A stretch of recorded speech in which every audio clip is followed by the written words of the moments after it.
Now we have another question here. The second and fourth terms of a GP are 10 and 40, respectively. Find the common ratio, the first term, and the eighth term of the series. So let's start by identifying the things that were given in this question, and that is the second term and the fourth term. We're told now that the second term is 10 and the fourth term is 40. Our relation is given as Tn equals Ar raised to the power of n minus 1. So we're going to use what we know to find the common ratio on the first term. Now remember that we're looking for the two fundamental things for which a geometric sequence is formed.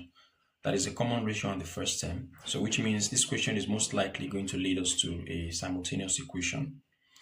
Now let's start with making an expression with what we know. Now our T4, we're told that it is equals 40.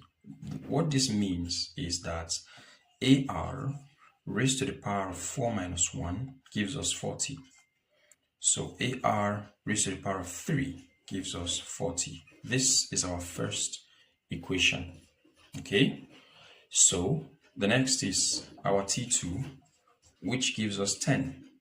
What it implies is that AR raised to the power of 2 minus 1 gives us 10. So, which is AR equals 10. And that is our second equation. So we're going to bring these two equations together now, and then we solve it simultaneously. So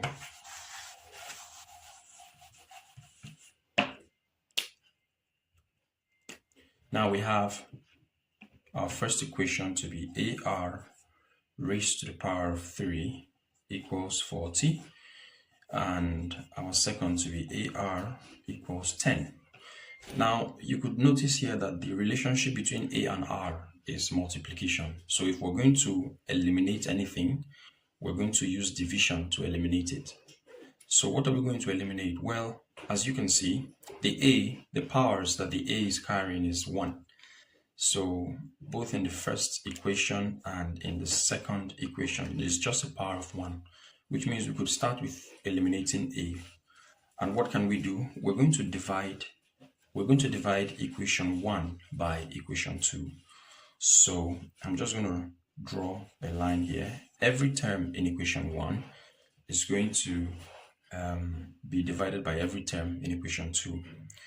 So when we do that, what do we get? Now first, A is going to cancel out A, and then we know that 40 over 10 is 4. Now over here, R raised to the power of 3 divided by R is going to give us R raised to the power of 2. You remember that from indices, right? R and R, if you pick one of them, the next is going to be the powers subtracting each other because it's division. So it becomes R raised to the power of 2. So now R squared equals 4 simply means R equals the square root of 4, and that gives us 2. So our common ratio is 2. Now what's our first term? We're simply going to substitute the value of 2 into any of the equations, and we're going to pick the second equation.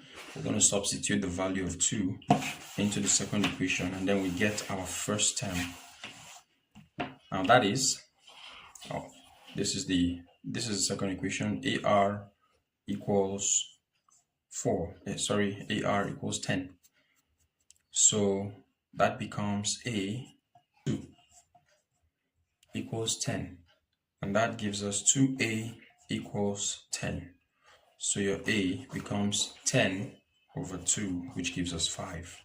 So our A is 5. Our first term is 5, and our common ratio is 2. Okay.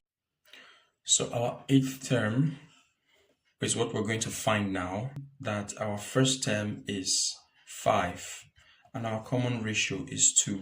So let's find the eighth term. Okay, so the expression is always Tn equals AR raised to the power n minus 1. So our T8 becomes, what's my A? It's 5 times my R is 2 raised to the power of 8 minus 1 because my N is 8. Now this gives me 5 times 2 raised to the power of 7. And that becomes 128. So 5 times 128 gives us 640. So the eighth term is 640.